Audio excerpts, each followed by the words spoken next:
Hi, I'm Owen Canfield with the opinion page of the Oklahoman, joined by Mike McNutt, as I am every Friday during the legislative session. Mike is our chief Capitol correspondent. Appreciate your time again today, Mike. You bet. Busy week, as always, at the Capitol. One bill that came out of House committee this week is a bill that would move the location of the medical examiner's office. This has been in the news a lot in the last several months, last couple of years. ME's office has been in a state of flux. This bill, as I understand it, would move the ME's office from its present location down near the OU Health Sciences Center to a location in Edmond. Right, up to University of Central Oklahoma, across the street from the new forensics OSBI laboratory. And UCO also has a program for pathology, and so this would fit in well with their program, they feel. Plus, it's right across from the OSBI forensics lab. The only other option to have, the building is in bad shape. Right. The inside working conditions are, as Representative Ken Miller, the chairman of the House Appropriations and Budget Committee, went on a tour last month of the facility. He just said it's just awful. It's awful. Right. And it's outdated. So there's three things they could do. They could tear it down, build a new building right on the present campus.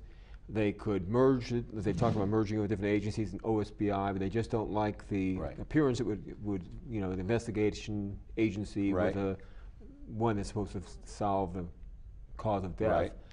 Or move it to a new location. Well, the House committee's been looking at this along with some Senate legislative leaders, and they thought the best thing was to move it. Right. This came up last year, and all the this has been going on, as you mentioned, a couple of years.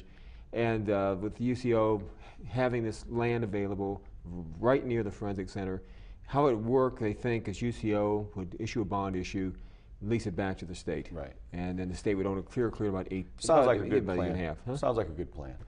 Well, there's some opposition. You know, it barely almost got defeated. It was a 7-7 vote, which means defeat. But Representative Lee Denny from Cushing changed her vote just to move the bill on. So it goes to the full House and then goes to the Senate. She was concerned about the OU medical students having to drive up to Edmond, who might want to work at the ME's office. Right. So that's how it's to be worked out. So we'll see what happens. Sure. One bill signed this week by the governor, a no-brainer, was one that would allow public schools to teach about the Oklahoma City bombing as part of their curriculum. Again, no-brainer type of bill. It's sort of unfortunate you need some sort of law to have this happen, but it's a good step. Students, you know, it's now been 15 years. There are a lot of kids in school who have heard about it, but maybe don't know a whole lot about it, and so it gives teachers and schools a chance to explore this with their students. Yeah, I think what it does is gives consistency. It sets up curriculum, so every school district is teaching the same amount of knowledge about the bombing, and also it starts up a partnership with the bombing memorial to share information and again work out some type of standardized curriculum. So even if you transfer from one school to another, you'll have the same kind of learning in middle school and high school. Right. It came about because Carrie Watkins, the director of the memorial, she was thinking about 15th anniversary coming up. Right. Last year, she visits her hometown of Cleveland, Oklahoma, talks to the high school. She finds out some students don't even know about the memorial was there, and very little about the bombing. So that got her talking with the education department, and they thought, yeah, sure, let's go ahead and try and put some standard curriculum together. Right. And their work with the history, social science teachers, and it's already being taught now. And the superintendent of schools, Sandy Garrett, during the bill signing ceremony, brought some books along, and there's 3 or 4 pages that's in the history books. But this will, you know, in this multimedia age, expand a little bit more. Right, we're in the multimedia age. Take it from the book page, written word, and there's so many things that the memorial has, videos and actual hands-on. The governor made a suggestion after he signed the bill. Wouldn't it be great if every student, part of the curriculum is every class comes down and sees the memorial sometime during their education. Yeah.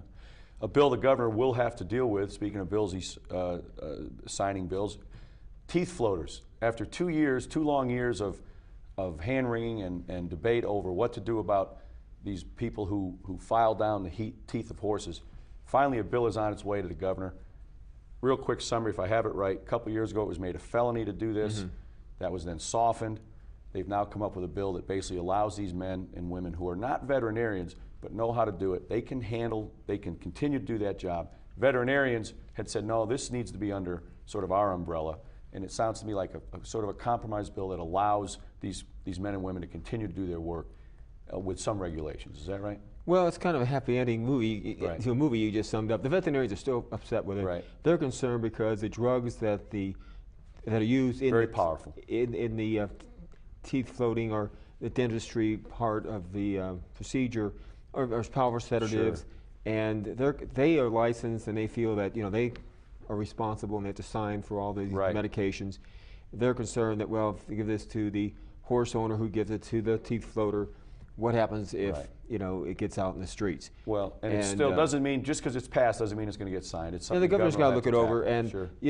they did tighten it up a little bit so that the teeth floaters cannot pick up the drugs from the veterinarian. The horse owner's going to pick it up. Right. Then he gives it to the teeth floater. Right. So they did try to tighten it up a little bit in the Senate amendments that the House approved yesterday. Right. So we'll see if the governor signs it.